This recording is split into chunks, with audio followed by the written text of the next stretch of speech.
Okay, so I am so incredibly excited about what's next. There's no shortage of things I could say. In the interest of time, I'm going to ask Yossi to come up. And Yossi, I have a question for you. Would you please tell us a little bit about our next speaker and what excites you about introducing her? Ooh. Thank you, Jordan. So yeah, I'm just still absorbing Pat's wisdom and compassion and heartfulness. But it is a great honor and a pleasure to introduce to you someone who may need very little introduction, Alanis Morissette, who is the winner of multiple Grammy Awards and whose album, Jagged Little Pill, remains the best-selling debut released by female artists in the US, and also the highest-selling album worldwide in music history. But what is more remarkable about Alanis for me is your passionate advocacy for women's empowerment and more broadly health and wellness spiritually and emotionally for all humans. And as a charitable activist and a humanist, you have launched your own podcast interviewing notable thought leaders, many of whom are in this summit. So I thought, okay, this just makes sense. We're thinking along similar lines. I was particularly delighted and honored to have you here because during the spiritual emergency and awakening that I described earlier, one of your songs was just playing on the radio, just synchronistically, and it was hand in my pocket, and it talked about, I'm not sure, the words don't quite match, but there was something about the spirit, I'm broken, but I'm hopeful, or something like that, and it spoke to our soul's desire for liberation and freedom and breaking these boundaries and constriction, which is something that comes through to me through your music. And then when I read your Feminism Needs a New Revolution essay in Time magazine, I was like, wow, okay, this is right on. So anyway, it gives me a great honor and pleasure to welcome you into our gathering. And thank you for having me. Yeah. And I love that introduction. Thank you so much. And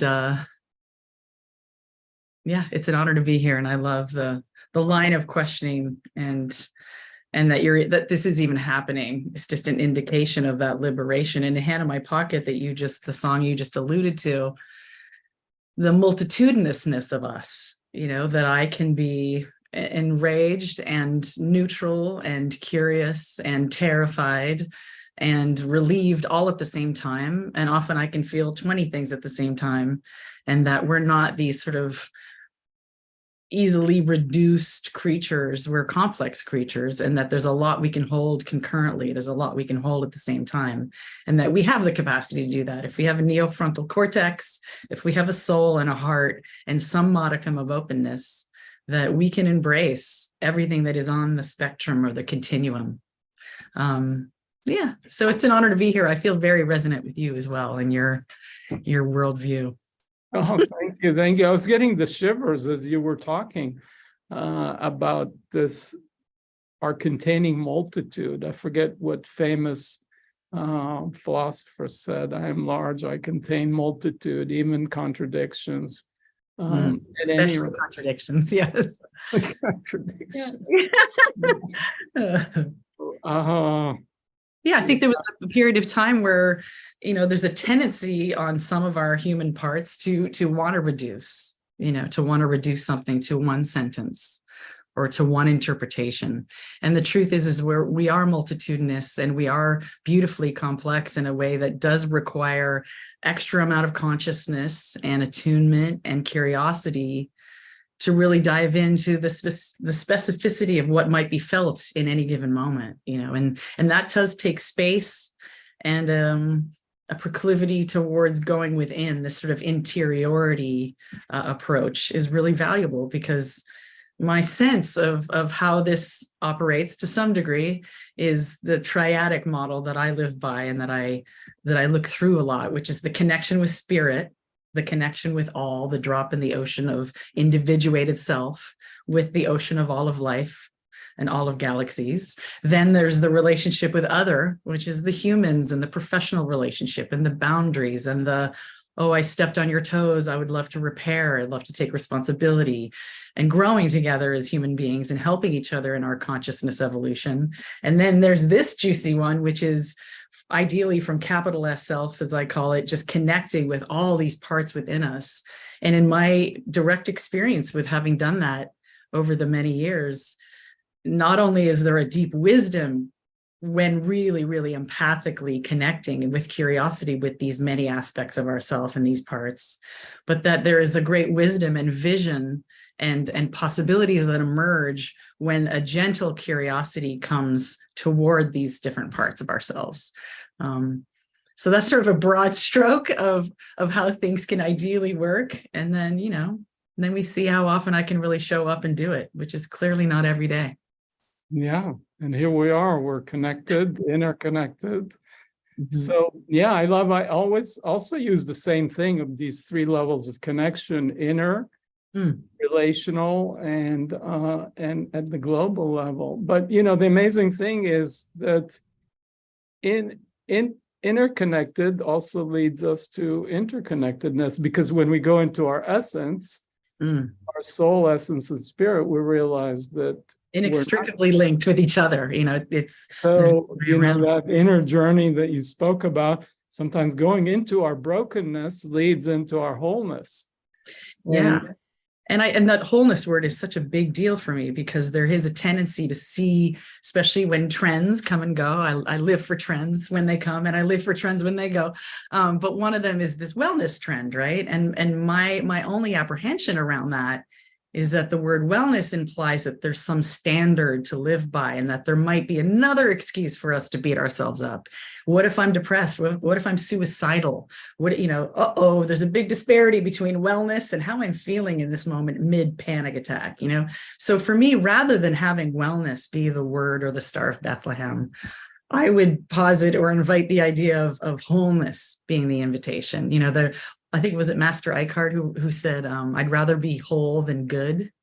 Now I happen to believe we're innately good, and that anything that has us behave in a way that speaks to this belief of disconnection is just a misperception or something that's going on neurobiologically, biochemically, trauma, unaddressed trauma. Anytime I feel suicidal or disconnected, it's because these relationships, there is a rupture of some kind. Now, the rupture isn't actual, it's perceived. So I'll perceive that there's a rupture, even though I am still connected to all of life. I'm still inextricably connected to those across from me or around this planet. And there is an opportunity to connect in here. But my son asked me the other day if I believe in hell. I said, yes, hell is when we're having the felt somatic sense of disconnection from any of these three directions. And then, of course, the begged follow-up question was, well, Mom, do you believe in heaven? And I said, yes. And heaven is the opposite. When there's a felt sense of connectivity, it is a physical felt sense of oneness with all. And wow, that's heaven to me on earth, in the body. Yeah, delightful. So yeah, wholeness is the thing. I think you mentioned Meister Eckhart. I think Jung basically said the same thing. Yes. And as I mentioned earlier, Jung talked about integrating the masculine and feminine. A Heros Gamos leads to realization of self, capital S, self, which leads me back to the topic of masculine and feminine. So I'm curious, in 2017, you wrote this essay, Feminism Needs a New Revolution.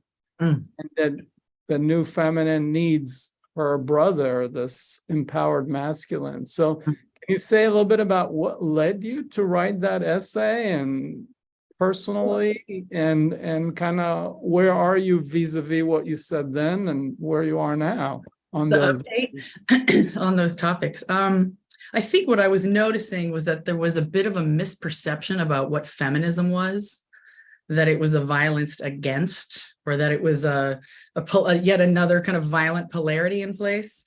where really it's an invitation into further wholeness. So for me, in terms of languaging, I like to use the word feminine movement, because it brings in all the male bodies, anyone who identifies as male, anyone who identifies as female.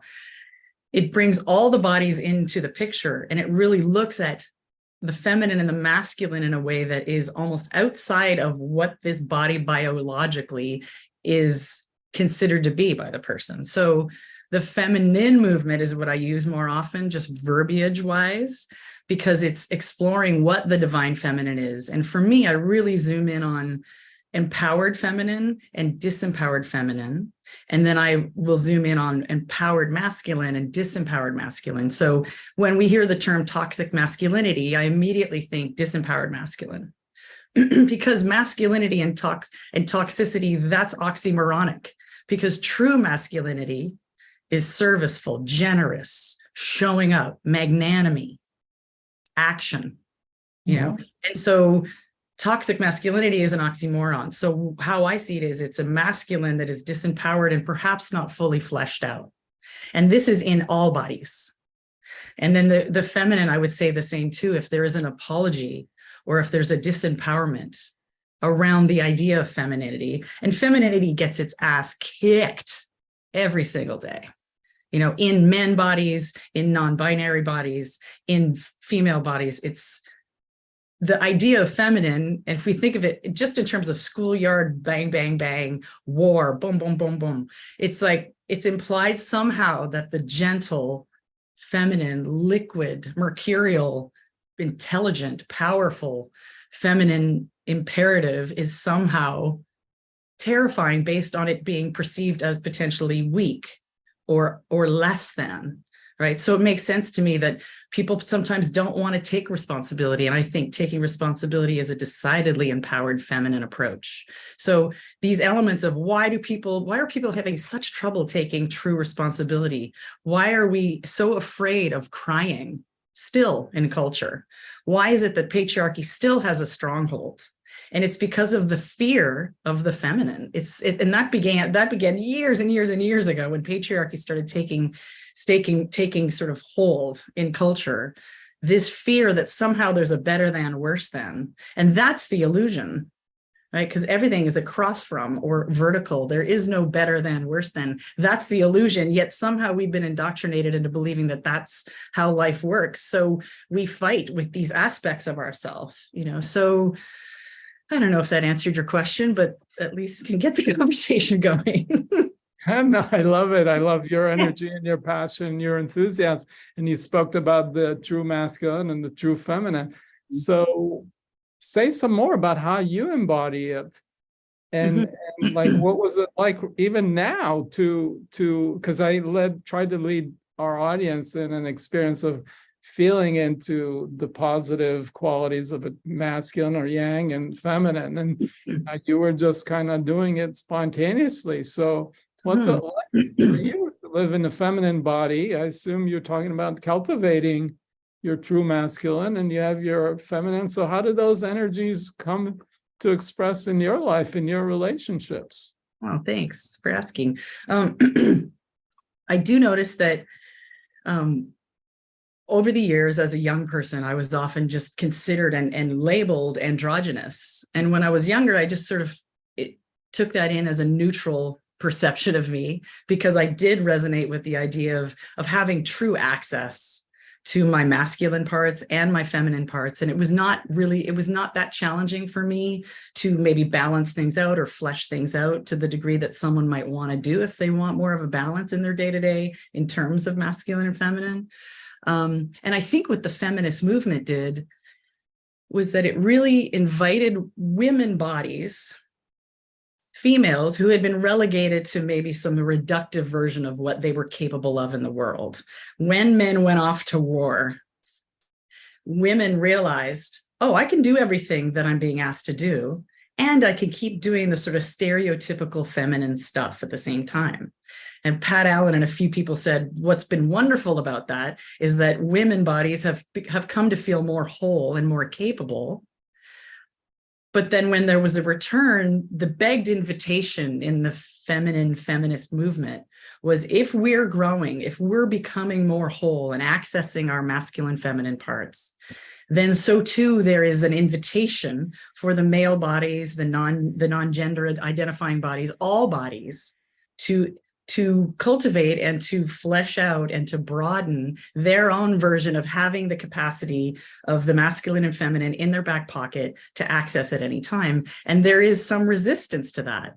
If on the continuum, someone identifies with being more on the masculine side, and there's an invitation to maybe move toward embracing more of the feminine side, that can be really threatening to an entire sense of identity, or how one lives in the world, or how one perceives one's own self. So how I see it is that there's this jockeying and this invitation and this resistance to the idea of becoming more whole together. And that the polarity that sometimes can be super sexy, or the complementary element that can be really cohesive and trigger infatuation and dopamine, all these polarities are fun to play with, to the degree that it doesn't limit our own liberation as a human being. If it's fun, have at it. If there's first do no harm, enjoy, but if there's harm to self, or there's harm in the dynamic, that is, if there's any messaging that says who you are is not right, let's snip it. That's the violence, so there's a giant invitation here, consciousness wise, awareness wise, perception wise, identity wise, that is really exciting. And I get almost teared up just thinking about these junctures that we're at in these modern times of 2023 going into 2024. I just think it's a really exciting time for human beings to be exactly who they were born to be, their unique filters, coursing this energy of life through all of us at various speeds, and that we are literally metaphorically snowflakes, and there's none of us are alike exactly, right? So that there's a template of what's available to us, but that it would apply to our own unique filter, our own sexuality, our own how we show up in the world, how we dress, what we do, how we interact, how we speak, how we listen. These are all the divine dance between the masculine and feminine. And I know some people even get triggered by the words masculine and feminine. So sometimes I'll say yin yang, or the polarities. There's so many gorgeous words for masculine, feminine, for God, for life, and it's fun to chase them. Yeah, but this energy is pulsating through you right now. Yeah, it is. You're talking about that life force energy pulsating. I thought it was kind of funny. You talked that you can have the masculine and feminine in your pocket and go on them. And then I thought, oh, that song was Hand in My Pocket. Oh yeah, I can't quit pockets. Was that a coincidence, or was that? It happens to be a metaphor I must enjoy. Yeah. Okay. Good. So you're talking about this unique time and moving to wholeness, and how all bodies, all identities, all unique snowflakes can embody all these energies, and it's feminine movement, not feminist. So what's your vision of how we move forward as individuals and as a culture to move to a more wholeness within ourselves and in our society, within our psyche and in our society, so to speak? Yeah, I think it's relationally based. So the invitation in theory is to invite whoever is across from us, whether we're a therapist and it's a client, whether it's a best friend, a partner, a child. Really, for me, I like to tune into where this person across from me, where their personal edge is. So for someone, it's to go from B to C, and that's the sweet spot. Others, it's to go from R to S. And by the way, the alphabet is a circle. You just keep going in any direction, up or down. So the evolutionary impulse for me around masculine and feminine and identity, the invite is to just go to our edge. And it could be our edge in terms of movement and dancing. It could be our edge in terms of, I'm terrified in this body, I'm about to have a panic attack, yes, yet I'm going to do the talk, or the edge could be, I typically run 1 mile, I'm going to run 1.2 miles and pull into this powerful masculine athletic part of me, or, so for me, it's about tuning into what our personal edge is And gently, I think the old school way of, the violently tough love, I don't even think that exists. That's the ultimate oxymoron. There is no such thing as tough love. There's such thing as boundaries and love, so basically for me, it's about where the future is going, and where we're going is that these micro mini constant invitations of what part of me is asleep or denied or blind spotty, or whether it's the Jungian word, what subpersonality is my shadow, what is beyond my purview, what can I not access, and relationships will point that out. 99% of our conflicts is some blind spot that we don't have. So for me, in terms of actionable and what could contribute to the evolution of this kindness in this realm, is to just go to our edge and notice what's there. Like, what's my resistance? What am I terrified of? What is exciting that I could imagine in this new, just outside my wheelhouse, and to the degree that that might invite all of us into a further fleshed out wholeness. And relationships are the perfect portal into this, because we have a tendency to point out in each other blind spots or areas of, repeated behavior that creates a disconnection from masculine and feminine, or from each other. So to really gently, and gently is key here, gently inquire into where our edges are, and that we can help each other in that. We can't do this alone. We need each other. Yeah, beautiful. Beautiful. We're wounded in relationship and we heal in relationship, it's been said. So I think you're speaking to that. So if I can put you on the spot a little bit, You can. on the spot. You're talking about the edge. I'm curious if you'd be willing to speak a little bit about where your edge is these days, and how you're working with it. I would love to. So my personal edge is that I actually take the feminine movement I take it within, and I'm very passionate about it. And what I do notice at times, and this speaks to my personal history and my personal trauma of having been parentified as a young person, and then growing into a work addict, which is the sort of the silent epidemic. You do heroin till 4 a.m. and everyone's freaked out. You finish a project by writing till 4 a.m. and everyone praises you, So for me, the work addiction actually catapulted me into this hyperdrive masculinity. And I've always been really proud of the fact that I can conjure that. But I started to notice that a lot of how I would show up, even in my professional contexts, was inside the male gaze professionally. And that everything I was doing, and this was unbeknownst to me, totally unconscious, I was perpetuating the singularity of the male gaze by living up to its expectations, by living up to its permutations, how I spoke, how I dressed, how I showed up, how I had to sublimate emotions in professional legal contexts. So I kept showing up really big, and I still do, in this sort of masculine contexts. And at the same time, I was noticing that a lot of my yin and a lot of my feminine and a lot of my restoration part has been suffering. And some of that is biochemical. I'm perimenopausal. There's a nice little rearranging in the hormone world. Having had 3 children at home and just homeschooling 2 of them, and just it's a lot of application in what I call go mode. So a chart that I came up with a few years ago was it's 5 parts. So it's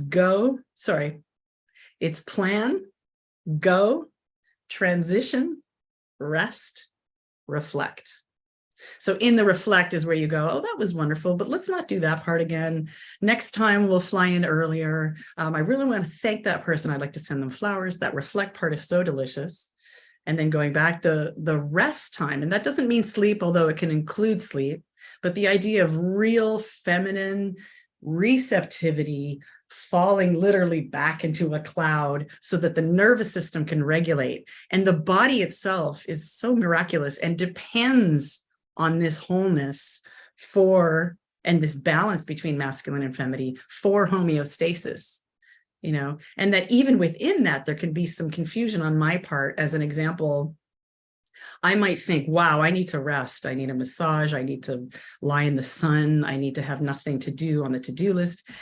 But it might also be that I need to run 2 miles and get my, circulation going and so that's a masculine thing. So even within the restoration realm, sometimes the masculine can help the restoration as well. So it's not like, oh, I need to restore, so I'm just going into the feminine. It's always a delicate balance. And that's why I say have it in your back pocket, because we need them at any given time for harmony and connection. We need both. So, and then I'm going to go back to the transition, which is often an undersung, powerful part of one's day, especially the more empathic we are. If we're empaths, if we're highly sensitive, temperamentally, I think the temperament conversation, I've been sort of passionately wanting to bring it to the fore in larger contextual conversations about culture, because how could temperament and introversion and all these aspects of self not affect how we show up in the world and how we are in relationships? So for what happens for me and my own personal edge, to speak to that, is that I get stuck in the loop of plan, go, plan, go, plan, go, dead. Plan, go, plan, go, plan, go, nervous breakdown. Plan, go, plan, go, plan, go. Oh my God, she's screaming. So I get stuck in that loop. So my personal growth is to allow myself to create enough space in my life. And I have a sense that everyone's life right now is super flooding and overwhelming. And that's a whole other conversation. But to go from plan, go, and then to make space for that transition, however it looks for me or anybody, and then into the actual rest concertedly, and then into the reflection. It just allows the current of the energy to complete. Yeah.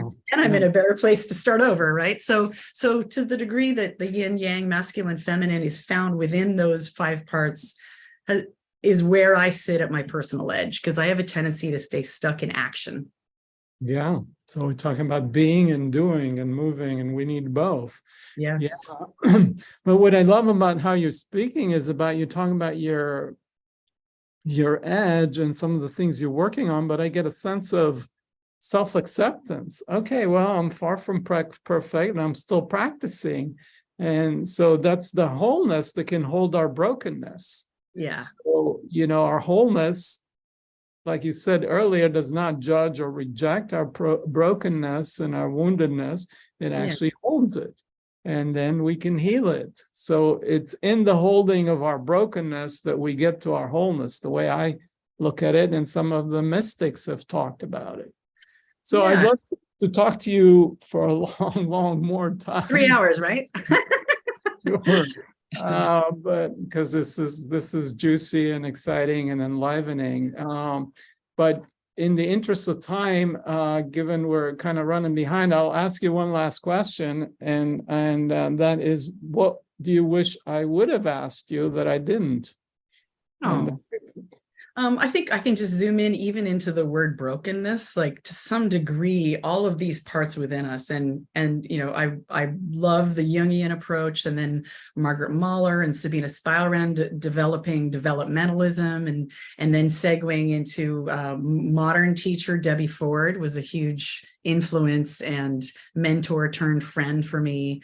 And then I slowly segued into, when Debbie passed, I kept writing about it. I'm such a parts girl. I wrote a song called Everything about parts and Hand in My Pocket. So I've always been a parts person. And then meeting Dick Schwartz, who founded Internal Family Systems therapy model, was hugely revelatory and frankly relieving for me with the void that Debbie Ford left in her passing. It just was this great baton into an actual model that dwells in, when you say brokenness, I see it as these parts that have been relegated or exiled or hidden or lost, denied, stabbed inside of us. So these parts all have innate wisdom. They have they hold our essential self. Capital S self is in all these parts.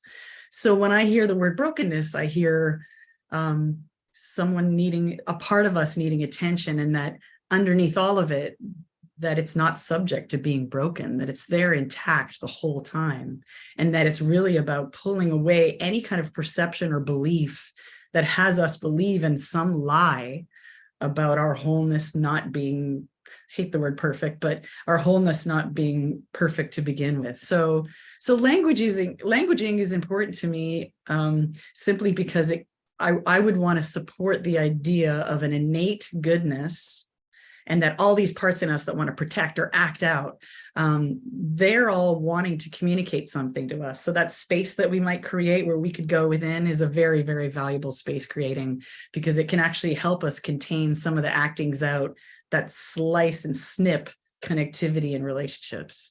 Yeah. Beautiful. I just so love and admire that you're such an accomplished musician and so on, and you are so steep now in this world of psychology and spirituality and kind of, yeah. So Yeah, we can riff on that stuff for hours, but I look forward to it. yeah. Off camera. Off camera. All right, I'd be honored and delighted. Okay, well, thank you so much. Thank you so much for Thank coming you so here much. and demonstrating and so openly and vulnerably sharing and just a pure delight and joy to be with you. Thank you so much for having me and for starting and continuing and broadening this big conversation. It's a huge one. Bless you. Thank you. Thank you. Thank you. Wow. Incredible. Better than in concert, I would say. Even I better. mean, yeah, this is just a perfect way to kick off the day. Such a, I mean, I didn't know if it was possible for me to be a bigger fan, but totally a bigger fan now. Like, that was beautiful. I loved how I got this image of all of these energies that are common to all of us coursing through us in different speeds. And like, I think the point is just to be here and to be ourselves. And that message, I think, has come up so often this morning. And I just love that through line. Absolutely. I was impressed that Alanis was so willing to share about her own edge. I love what she said about go to our edge and notice what's there. What's my resistance? What am I terrified of? What is exciting that I can imagine just outside my wheelhouse? I think that speaks to maybe a couple of the questions too I saw in the Q&A. So just incredible to hear from Alanis Morissette. Yay! Oh my gosh. Highlight of my year. So I think we're going to have Yossi join us on stage to introduce our next keynote speaker.